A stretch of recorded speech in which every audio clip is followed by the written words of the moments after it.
Welcome into the Wiltfong Whiparound with Steve Wiltfong. Today's Monday, September 1st. I'm your host, Josh Newberg, and we have football. How was your weekend? We had football, we had recruiting. I'm ready to break it all down with the great Steve Wiltfong. But before we get into it, guys, do me a favor. These are exciting times here on the Rivals Recruits channel. We love talking football. We love talking recruiting, so jump on board. Hit subscribe for me, please. Also, join Rivals today. Get 1 full year of access to The Athletic, plus all the On3 national and fan site content. Now's the time to lock in. The season is here. I'll put the link in the description of this video. All right, let's bring in national analyst Steve Wiltfong. Steve, we got a holiday weekend. We also had college football week 1. How did it feel just sitting back on the couch watching college football? Guys, what a weekend for the ACC, for Florida State to dominate the Crimson Tide on an afternoon inside Doak Campbell Stadium, a stadium that we saw half empty for much of the season last year. That war chant serenading for over 3 hours. I could hear it ringing in my ears through the TV. And then the Miami Hurricanes on Sunday night, Hard Rock Stadium. It looked like it actually had a home field advantage for the Hurricanes. The passion, the way the fans came out and supported that football team that came out and beat Notre Dame at its own game, out physicaled the Irish. What a win for Mario Cristobal in Miami, Mike Norvell in the Seminoles. And in the ACC, that is a conference all of a sudden that is on notice, even for me, because I thought coming into the season, the Big Ten and SEC were light years ahead of the ACC. And we still got a long season to go. But Miami and Florida State coming out and beating quality opponents. Ohio State getting the win against Texas in the showcase game of the weekend. I know people are going hard on Arch on Twitter right now. Oh, the number one recruit, a generational talent. And I know there are some cheesy people that call them a generational talent. But look, man, Arch Manning's first career start on the road at Ohio State against the best back seven in college football, against maybe the best defensive coordinator in the world. That's a tough first game for him. I thought he showed some toughness, made some good plays. They just came up short against an awesome Ohio State team. Those programs might meet again in the college football playoffs. So those 3 games right there, Auburn on the road at night against Baylor. Josh, a huge win for Hugh Freeze and company. I can't believe Auburn hasn't had a winning season in 5 years. Did you know that, brother? They look primed to end that stretch and then hopefully flip some recruitments along the way. So that's our show in a nutshell. That's the primer, the preview. We're going to talk about what those wins mean moving forward on the show. Yeah, in this video, that's exactly right. We're going to just kind of talk about the impact on the recruiting trail from what happened over the weekend. Steve, let's start with a little Miami recruiting. The Canes flexed their muscle on Sunday night, and you had to believe number 1 overall recruit Jackson Cantwell, the offensive tackle from Missouri, had to have loved what he saw. So did the other recruits, and there was a bunch on the sideline Sunday night. Miami wins it 27-24 in the opener against Notre Dame. Steve, let's start with Jackson Cantwell. What was the reaction from his camp? Well, I talked to his dad this morning, Christian Cantwell, and I know one of his hobbies is cooking up some meat and eating well. So I wonder what kind of spread the Cantwells had over there in Nixon, Missouri yesterday for this ball game. Every Miami commit in 2026 and 2027 was slated to be inside Hard Rock, except for our number 1 player in the country, Jackson Cantwell, because Miami's not around the corner. But talking to his dad, they watched every second of the game, and they expected this performance from Miami. A lot of people like to say, oh, NIL this, NIL that. That's why Jackson Cantwell picked Miami. And certainly NIL is very relevant in the recruitment of the number 1 player in the country. And I do think the Hurricanes came the biggest in the pursuit of Jackson Cantwell in that arena. But you're not even in the conversation if you don't have a product that these young men can't believe in. And they believe in Miami, the direction of the program, the coaching. He's always thought Alex Mirabal is the best offensive line coach in the country. The style of play at Miami, Mario Cristobal's track record, the way he built Oregon back into a powerhouse, what he's done historically in his career, coaching at Alabama, the combination of him and Mirabal, an offensive line and the physical style in the game won at the point of attack. That fits Jackson Cantwell to a T. That's what they were expecting to see with Miami and Notre Dame. Miami dominated up front on both sides of the ball. They got the tough physical yards in the running game that also helped set up the game-winning field goal. They got after C.J. Carr, particularly on the most important downs of the game, the last 2 downs of the game. They expected this. As Dad said, hopefully this will help Miami close out a few more recruitments in the 2026 cycle, because they have a big spatula out right now. They want to flip some of the nation's best and add them to a class that currently ranks number 12 nationally. And if Miami plays the style of football they played last night against Notre Dame, because I think they're going to play better as the season goes on. And Notre Dame is a very quality opponent in week 1. Nothing dumber than the mentions of week 1. Oh, Texas is overrated. Oh, Notre Dame's mid. Alabama's one of the worst teams in the SEC. Well, we'll see. Maybe these week 1 losses took their soul. They have to bounce back. Right. But Miami doesn't have to bounce back. They got a huge win. They're riding high now going into next week. It's always fun to watch film after a win and clean up those mistakes as opposed to a loss. But Jackson Cantwell couldn't be more happy with his decision to be a Hurricane. And Miami got it done on all fronts with the potential they showed him. Now they're showing that they can get over the hump and win these type of games. And we'll see what happens moving forward. Yeah, just the physical presence of Miami in the trenches on Sunday night had to fire up Cantwell. The fact that Miami's offensive line was moving Notre Dame's defensive front nearly every significant play.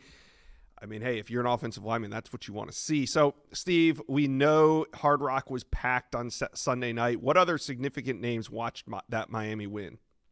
Well, let's start with the number 2 running back in the country, Derek Cooper. He's currently committed to Texas, but he's obviously still communicating with other programs. Miami is a school that I never had in that top 2 or 3 coming down the stretch of his recruitment. Early on, I did, but certainly it was Georgia, Ohio State, and Texas that had more momentum in the summer. Early on, you liked Miami, you liked Florida State. For Derek Cooper, again, proving they can win this big game. Games like that, we know Miami takes care of their players. They want to be a team that can run the football. They had one of the best offenses in college football last year under Coach Shannon Dawson, but they want to be diverse. They want to be a program that can beat you on all fronts, running backs, wide receivers, and tight ends, getting them all involved, making plays. That's the style of play they want to have. And when you look at Miami's running back room, all 3 of those guys had a chance to eat in that game on Sunday night. And he's going to keep an eye on Miami moving forward. You had James J.J. Johnson, the number 1 defensive lineman in the country. We'll see if that's a guy Miami chooses to go all in on. Because when you look at Miami's performance last night, the guys that they do choose to go all in on are the right guys. We see teams across the country pushing NIL money on, and sometimes it's on the wrong guy. Might be ranked high, but he's not a difference maker for various reasons. The guys that Miami has prioritized made a bunch of plays last night. And Francis Mauigoa dominated at the line of scrimmage. We saw Justin Scott, who they flipped from Ohio State, force a fumble. We saw Marquise Lightfoot flying around, who they beat the Buckeyes on. Certainly those running backs, Fletcher, Lyle, guys they got out of the transfer portal, Malachi Toney, and then certainly Carson Beck, is Carson Beck the highest paid player in college football this year? To get him out of the transfer portal, the toughness that he shown at Georgia. How could people not like Carson Beck? And people are like, oh, it's easy to say this after that game. But we've been saying it all the time. This is a guy that can play through mistakes, can play through hits, has won big games, has bounced back.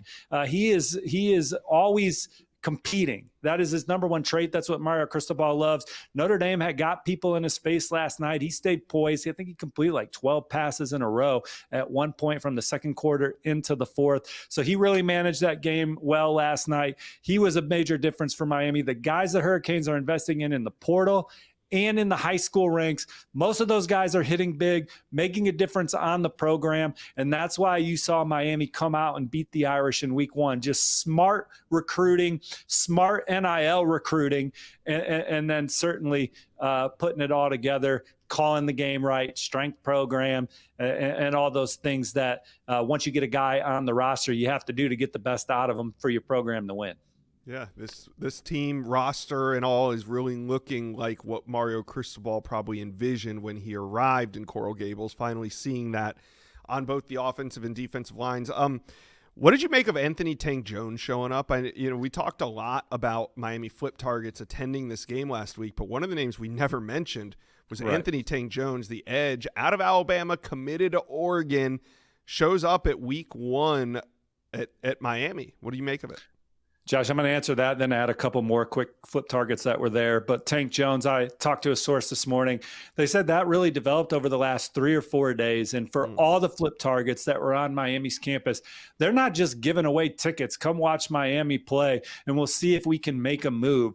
These guys had to have good dialogue with the Miami staff about why the Hurricanes are still in the mix. Why are you still considering us? Why, this is obviously you want to come to a big game, but are you really interested in Miami? And I think they vetted that with Tank Jones and feel like they have a shot, a long play at Tank Jones, currently committed to Oregon, picked Oregon over Alabama and A&M. Now, Miami is one of the schools in the second tier. He's been there before. Coach Jason Taylor being a legend. Some of the guys on that Miami coaching staff makes it exciting. But Tank Jones wanted to come to this game, said the right things about his interest in Miami, and then obviously came down and saw the Hurricanes play well, saw players that play his position play well. So we'll see if they can make a move on Oregon moving forward. Oregon is not going to mess that recruitment up. So Miami, we'll see what they can do with Tank Jones moving forward. And they're not the only ones still swinging. You got Texas A&M. Certainly you still got Alabama, maybe even Auburn. Justice Fitzpatrick, Rivals number 3 cornerback, was another major target on campus for Miami this weekend. He's committed to Georgia. Look, Miami, they just want to play games this year. I talked to a source around Miami's program this morning. All these kids want to see Miami get over the hump, the source said. And then if Miami wins the ACC, gets to the playoff and makes a run, Miami's going to end up with a lot of who they want. I believe it, man, because, again, Mario Cristobal is a relentless recruiter. He's a relentless coach, man. Like, I don't know how much time he spends at home, particularly this time of year, because he pours into his players, pours into the recruits, gets these guys playing hard. And if you kind of look historically over his career, Miami always plays great in the big games. They're always ready to go for ball games like this. They're looking for that consistency over the next 12 weeks to make sure they don't drop one like they – I mean, Syracuse was a good team last year, but they should have won that game. They should have been in the ACC title game, right? Should have made the – and so last season they won 10. They've improved all 3 years, but it didn't end the way they wanted. So they are motivated this year. That offseason, the strength and conditioning program, some staff changes – put everything in place to win that game against Notre Dame. And now they got to keep it going. It's a long season. Nothing's given to you. But one more 5-star, Calvin Russell. He was on campus. Josh, committed to Syracuse. I think he's still locked in with the Orange. We'll see if that's a guy that Miami chooses to go all in on. Syracuse certainly did. His best friend's Malachi Toney. What an introduction to college football for him. 6 catches, 82 yards, a touchdown against a very talented Notre Dame secondary full of NFL players. He was wearing a Malachi Toney shirt, showing love to his boy. He told Stephen Wagner from our Miami rival site that he plans to get back to more games this year. So we'll see what that is. I did make a prediction in favor of Miami for the number 3 receiver in the country in 2027, Nick Lanier out of Miami Northwestern. There'll be others that they have a great shot to land, and we could keep talking Miami, but that's one prominent junior that was on campus that I really like where Miami stands for. And then the number 1 player in the country in 2028, Bryson Wright, was there with his dad. Ohio State, Miami, Florida are early contenders there. Ohio State's probably the school you just look at initially and handicap them in the best odds position. But if Miami can win games like that, again, his dad's like, we just want to see if Miami can get over the hump. Everyone in the state of Florida is intrigued by Miami. If you live there, they were there for that win, that atmosphere. Kevin Beard is a very respected receivers coach. The offense, Miami led the nation in passing yards last year. So it's an exciting product right now. And those are 2 guys that Miami's in the thick of it for. Yeah, let's keep talking Miami in the comments section of this one. Cane fans, how you feeling about that performance on Sunday night? And do you feel like it's going to translate to the recruiting trail? I mean, if the wins keep racking up, it's got to put your top flip targets in the comment section below. All right, Steve, let's talk a little Florida State recruiting. Let's break down the impact of FSU's win over Alabama. Noles coming off that 2-10 2024 season. They dominated number 8 Alabama 31-17. They were a 2-score underdog. They end up beating the Tide by 2 scores. Steve, There was a headliner there. Number 1 quarterback, Kavian Bryant. What was his reaction to this Florida State win?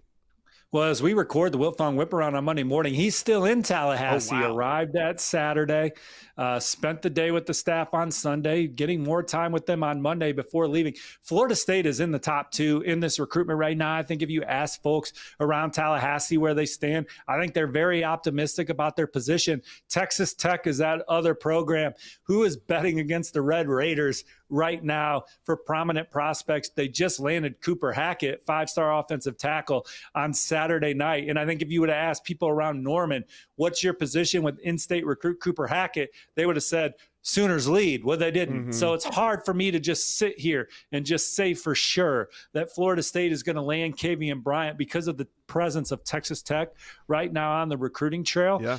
But Florida State is way in it for Kavian Bryant, loves the offense, loves the relationship with the coaching staff. This is a program that's been high on the list for a long time. They just wanted to see Florida State do it. And Florida State looked more like the team that went 23-4 over the previous 2 seasons, one that would have competed in the playoff had their quarterback not gotten hurt ahead of the ACC title game. Or was it the ACC title game, Josh? It all runs together. But either way, they didn't make the playoffs because of that injury. So they didn't get a chance to swing at all the marbles. But Florida State, 23-4 the 2 years prior. Mike Norvell's got a head coaching track record, various stops before. That's who Florida State is more so than 2-10 last year. They just needed the season to end. I kind of remember us shooting a whip around after Florida State's last game last year, and it was almost like a relief when quadruple zeros hit the clock of their last game, and it was like it's not hanging over them as they tried to finish out their recruiting class and get ahead with these guys, but they need to show these recruits that they can win.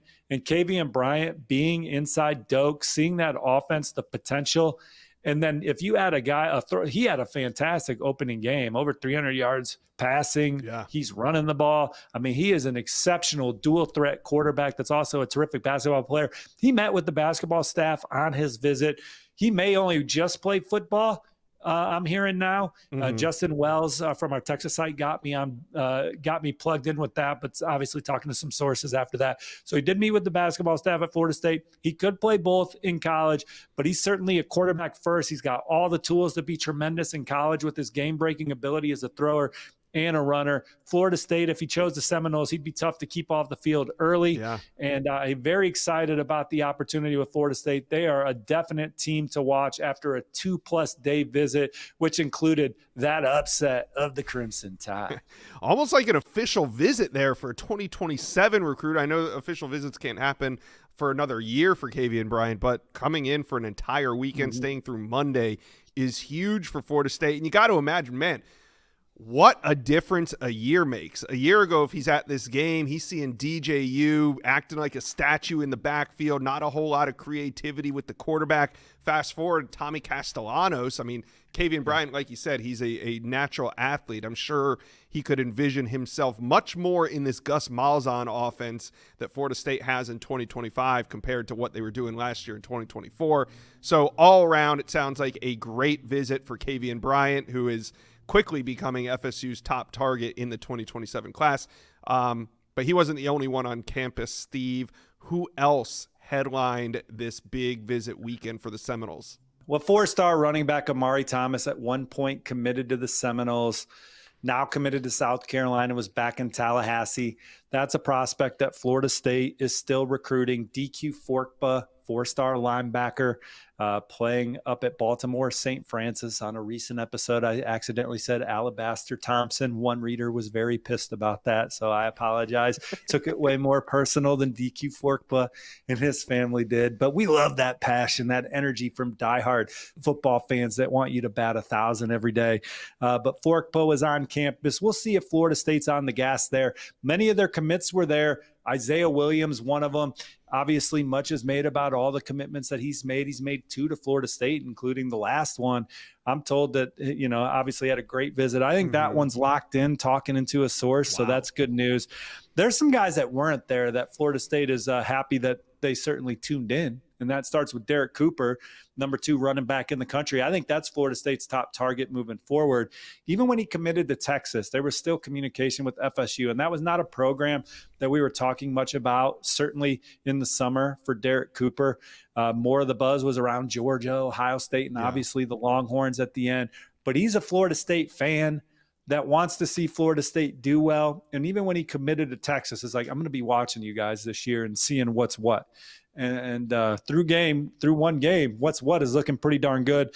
Miami's in there. So we'll see what happens with Derek Cooper, but you can't mention him and flip potential without saying Florida State also moving forward. In my opinion, Cam Wilson's a pass rusher from in-state. He's committed to Syracuse. A lot of buzz about Nebraska trying to change that. I wouldn't be surprised if we see an uptick from Florida State there. There'll be more names as the season continues here in 2026, but Florida State doing fabulous. And then I did log a prediction for the Noles in 2027. The nation's number 9 linebacker, Gregory Batson out of Lee County in Georgia. He told me Florida State's his leader, and it's going to take a lot to change that following his experience in Tallahassee over the weekend. All right, Steve, what sort of recruiting implications do you think this will have for FSU moving forward? Because, when FSU kind of got hot in July into August, we didn't even have to say it, but we kind of knew, hey, this is only going to stick if they can turn it around on the field. And they haven't completely turned it around, but beating Alabama to start the season is a great start. So what kind of recruiting implications can it have for a top 15 class for Florida State? Well, obviously, I think they'll add to it if they keep rolling. They'll spatula somebody somewhere, and so it'll be interesting to see who, but they got to keep it going, right? Castellanos has to stay healthy. He has to play well for 12 games. Right. But so far, so good. Through one game, you love the addition of these new coordinators. And we've talked about it on the Whip Around before. We've seen turnarounds at Notre Dame. Brian Kelly goes 4-8, changes the coordinators, changes the strength coach. They bounce back and win 10 the next year and go on a run that includes a couple college football playoffs. Michigan, the COVID year, what an awful season for the Wolverines. People were writing off Jim Harbaugh, fire him, get him out of town. Some staff changes, strength coach, coordinators. Wolverines quickly bounce back, ultimately win 3 Big Ten titles and a national championship. Mike Norvell had to do some hard things at the end of the season. No one likes firing staffers and making changes to your program. He had to look in the mirror. New offensive coordinator, Gus Malzahn. New defensive coordinator, Tony White. New assistants. New energy in the program. And we saw what that looked like in week 1. We'll see how it continues moving forward. All right, Florida State fans, chime in. How you feeling after a huge week 1 victory over Alabama at home? Doak was rocking. Steve, they redid the stadium, and they said that they were taking out close to 15,000 seats, but that was pretty, even through the TV, that seemed like it was really a loud game. I can still hear the war chant, Josh, the song of your college years, brother. And you called this win. You predicted the Seminoles last Thursday.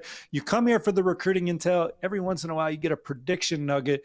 FSU was 14-point dogs. If you listen to Newberg, you could be wealthy today, counting your money from your app on the boat for Labor Day. That was just a gut feeling, Steve. That was just going with the gut there. But Florida State fans, chime in, talk to us how you feeling on this big Monday.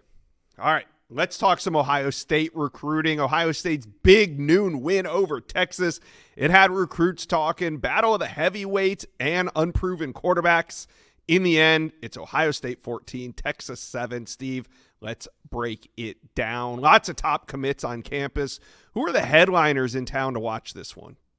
Well, much of this weekend was about the 2027 class because Ohio State's about done in 2026, but most of their commits were back on campus, including 5-star safety Blaine Bradford, who is locked in with the Buckeyes. Going to be extremely tough for LSU to flip the in-state target from Ohio State because, look, we talked about the players that Miami invests in, right, that they pour a lot into on the recruiting trail, from relationships to infrastructure. Blaine Bradford's one of those guys for Ohio State, and they seem to choose the right guys for them. Blaine Bradford fits Ohio State's culture, certainly their style of play.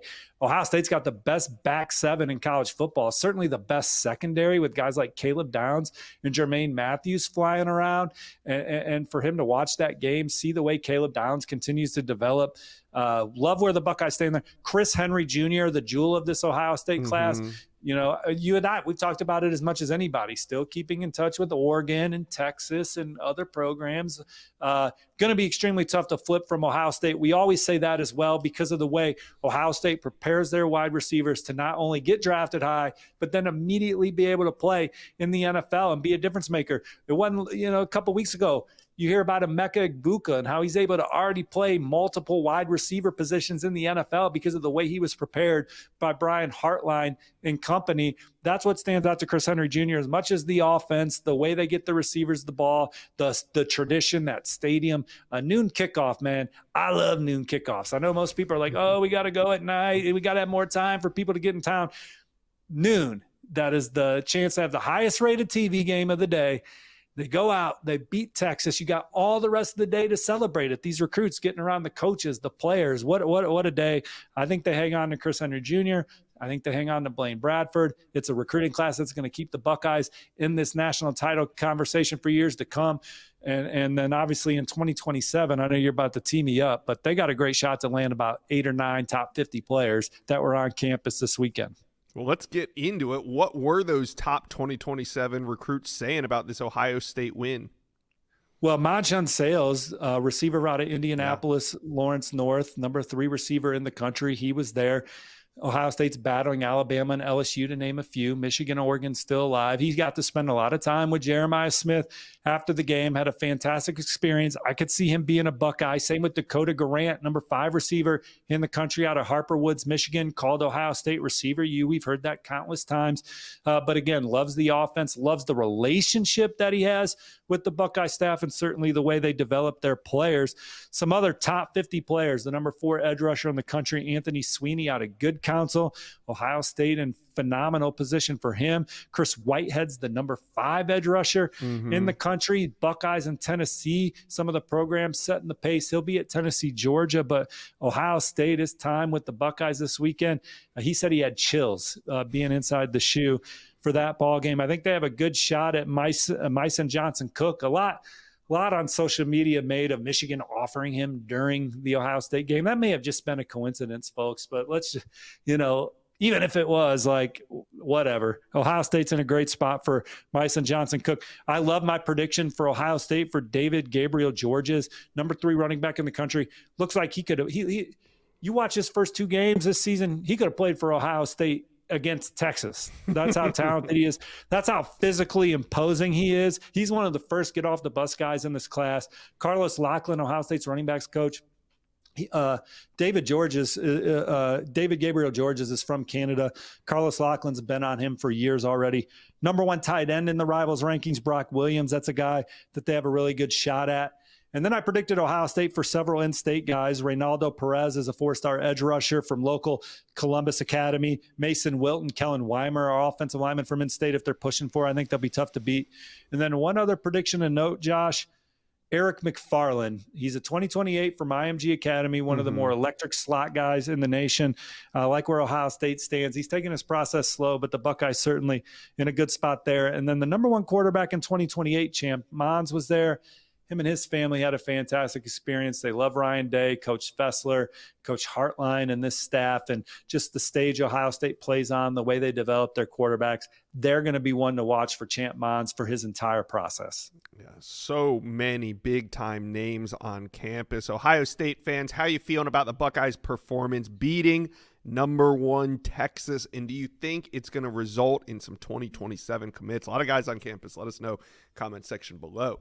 All right, Steve, we're going to talk a little Auburn recruiting because the Tigers, they went on the road, maybe got one of the most much-needed wins in college football. That top button for Hugh Freeze kind of loosened up a little bit, but it's still a pivotal year on and off the field. Auburn looking for its 3rd straight top 10 recruiting class, and the first 2 came pretty easy for Hugh Freeze, but now this year they're going to have to circle back on a few recruits that committed elsewhere if they plan to finish top 10. So, Steve, what positions is Auburn still looking to fill in 2026?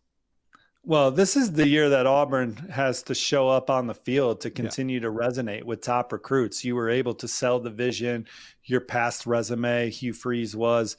But now we're in year 3. So programs that you're recruiting against are saying, well, when are they going to get it done? I mean, and so they've had to combat that. The way to combat that is with good play on the field, and to go on the road on Friday night and win at night at Baylor is a big win for Auburn.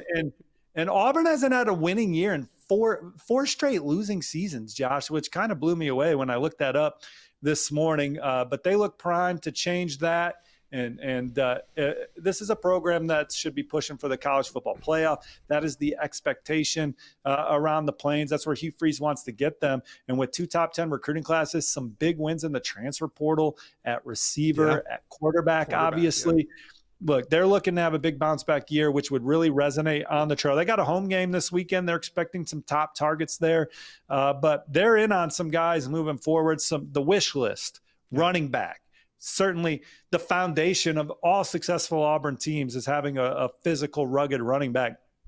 They're in some guys that I think that they'll try and flip. Jay Lamar committed to Georgia. Carson Baker committed to Florida. I'm not saying that these are trending.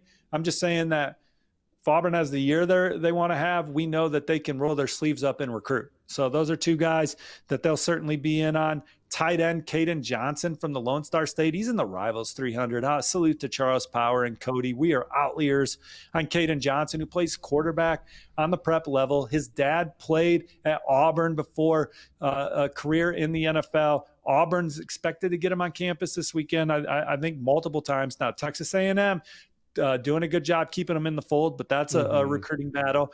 I like where they stand with defensive lineman Caleb Morris, who's currently committed to Mississippi State. Ernest Rankins, they're going to try and take him from Florida State. There were times where they look like the favorite for him. Tico Crittenden is another defensive lineman committed to the Seminoles. They'll try and make a run at. The Wells brothers, defensive lineman Corey Wells committed to Texas.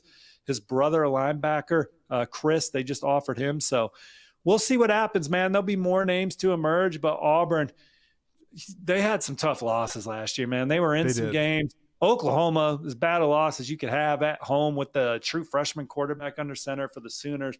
They were in that Georgia game. There were it just seemed like circumstances every game where they would find a way to lose. To win week 1, like you said, loosen the top button for Hugh Freeze. This team's got some talent. And they've done a good job recruiting. Now it's developing, scheming them, getting them to play the right style of play, the right mindset. Big win for them. Now they come home, should have some good recruits on campus Saturday, and they'll continue to change the narrative around this program. And if they do, they'll be a fun team to watch later in the cycle with that spatula. Yeah, this weekend they got a 6:30 kickoff against Ball State. I'm thinking there's going to be some recruits there. Chirp, chirp. Yeah, house divided, huh, Steve? Hey, well, there's no Auburn ties in the Wiltfong house. So, Ball State, man, they had a tough one at Purdue this weekend. So Auburn should roll. Auburn should roll and have some good recruits on campus for some good times inside Jordan Hare. Yeah, Auburn fans, tap in. Are you going to be there for the home opener? And what are your expectations now that Auburn got that big week 1 win? Chime in, comment section below.